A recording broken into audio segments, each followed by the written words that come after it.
ইয়াকুব আলাইহিস সালাতু ওয়াস সালাম সন্তান দিতে চায় না, কারণটা হলো মুহাব্বতের সন্তান। পয়গম্বর বুঝতে পেরেছেন এর পরবর্তী প্রজন্মের পয়গম্বর হবেন হযরত ইউসুফ আলাইহিস সালাতু ওয়াস সালাম।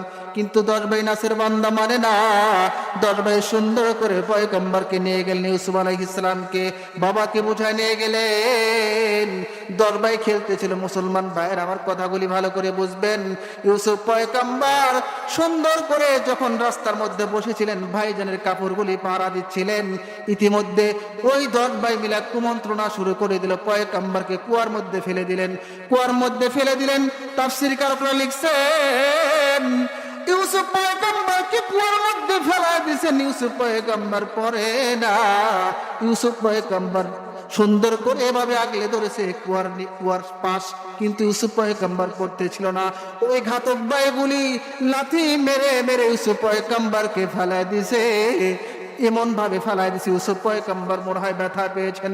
কিন্তু আল্লাহ তাআলা জিবরাইলকে জানাই দিলেন, জিবরাইল সিদরাতুল মুনতাহায় বসে থাইকো না, আমার পয়গম্বর ইউসুফ আলাইহিস সালাতু ওয়াস সালাম কুয়ার মধ্যে পড়ে গেছেন।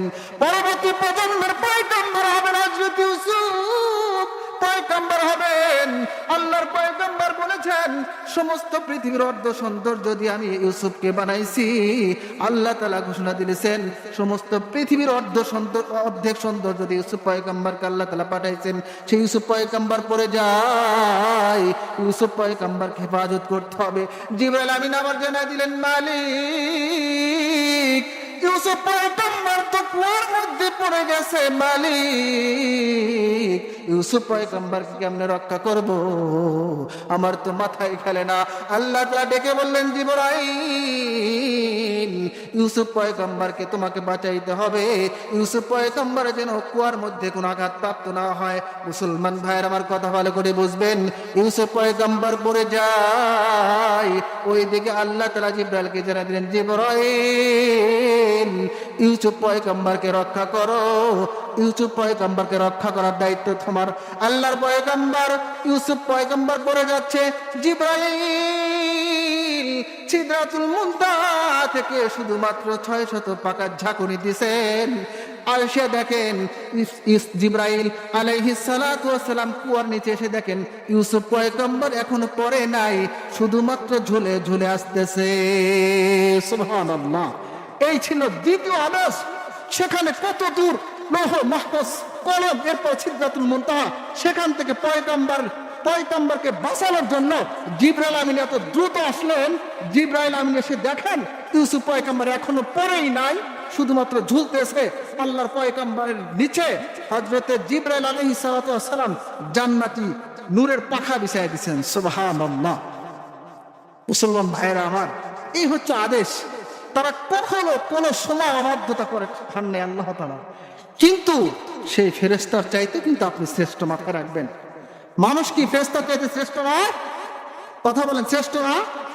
কিন্তু আমি আপনি কেমনে নাফরমানি করি? আমি আপনি কেমনে নাফরমানি করি মহান মালিকের?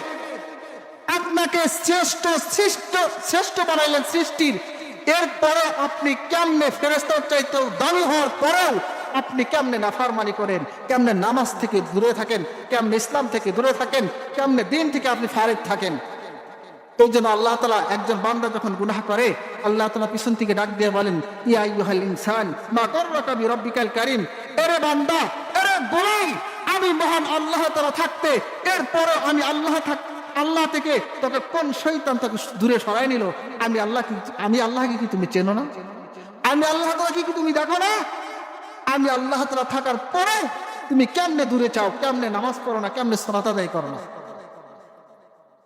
মুসলমান ভাই, এই হচ্ছে দ্বিতীয় আদেশ। হযরতে জিবরাইল আলাইহিস সালাতু ওয়াস সালাম দেখেন কত দূর থেকে এই আদেশগুলি পালন করছেন। আল্লাহ তাআলা বলছেন, আলাইহা মালাইকাতুন গিলাদুন শিদাদুন লা ইয়াসুনাল্লাহ।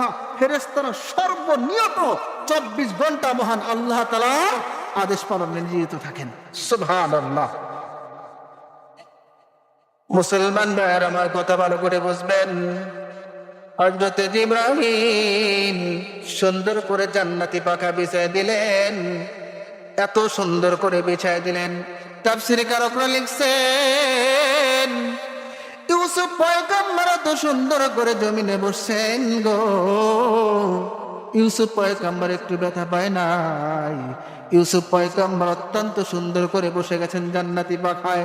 ইউসুফ পয়গম্বর যখন উলঙ্গ অবস্থায় পড়ে গেছেন, আল্লাহ তাআলা জিবরাইলকে জানিয়ে দিলেন, জিবরাইল ইউসুফ পয়গম্বর তো উলঙ্গ, ইউসুফ পয়গম্বরকে একটা জামা পরায় দাও।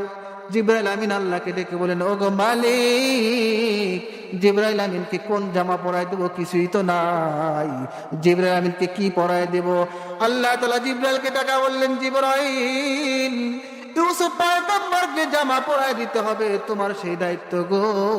জিবরাইল আমিন আবার আল্লাহকে ডেকে বললেন, মালিক কোন জামায় পরা দিব? জামা তো আমার কাছে নাই।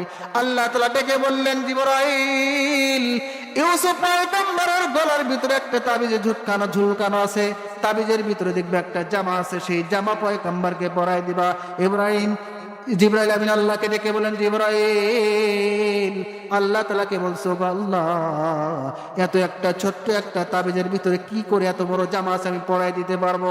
আল্লাহ তাআলা ডেকে বলতেছেন, জিবরাইল সুন্দর করে তাবিজটা একটু খোসায় দেখো না, সেই বিশাল বড় জামা বের হবে।